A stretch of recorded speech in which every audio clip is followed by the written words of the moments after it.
Diduga kerja bangunan BLK asal jadi, oknum mantan anggota DPRD Jeneponto jadi sorotan.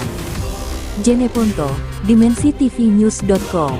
Pengerjaan proyek 1 unit pembangunan gedung Balai Latihan Kerja BLK di Pondok Pesantren Darul Ihsan Munte Desa Bontomatene Kecamatan Turatea Kabupaten Jeneponto Sulsel kini terkesan jadi sorotan publik lantaran dinilai dikerja asal-asalan alias asal jadi.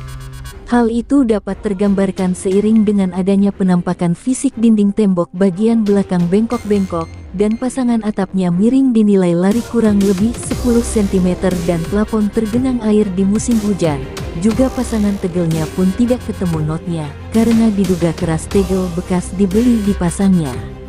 Selain itu, juga adanya sumber yang layak dipercaya menyebutkan, bahwa selain diduga tegel bekas dipasang oleh tukang, juga pembesian pun yang seharusnya besi 12 full sesuai dengan RAB, namun yang dipasang hanya besi 10 hasil Sigma dan behelnya besi 8 banci, serta bak WC campur besi dan bambu saja.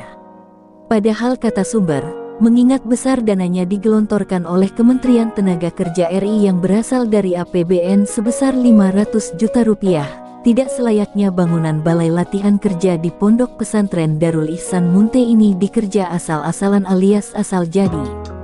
Kuat dugaan pengerjaan bangunan tersebut terkesan diperebutkan, sehingga seharusnya dikerjakan oleh Sahirudin SAG selaku Kepala MTS Darul Ihsan Munte yang diberi SK sebagai Ketua Pelaksana Pembangunan, dan juga Zainal SAG selaku Kepala MA Munte yang diberikan SK sebagai Bendahara Pembangunan Gedung BLK dimaksud. Namun fakta yang ditemukan oleh tim media ini, ternyata Sahirudin selaku ketua pelaksana dan Zainal selaku bendahara pembangunan tersebut, mereka pada mengaku tidak tahu menahu tentang bahan yang digunakan, karena mereka merasa tidak dilibatkan di dalamnya.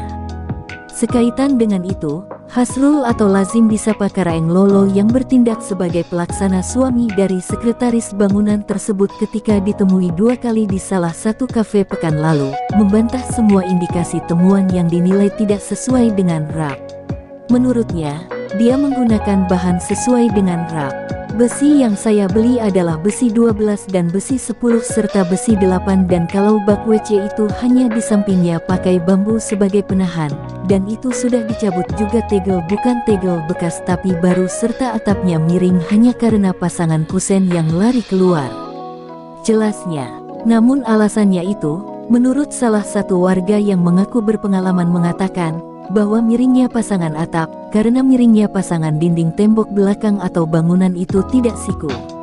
Dan terkait masalah pembesian yang juga jadi sorotan Ketua LPK Sulsel, seperti dikutip dari berita Faktual Net bulan Januari lalu, menyorot pembesian yang digunakan hanya besi 12 banci dan besi 10 banci serta besi 8 banci. Berdasarkan indikasi temuan ini, menjadi acuan bagi LSM Lingkar untuk melaporkan Hasrul Karaeng Lolo mantan anggota DPRD Jeneponto itu ke aparat penegak hukum. Liputan, Basri Tola, Kepala Biro Jeneponto, mengabarkan untuk dimensitv-news.com. Inspirasi membangun daerah.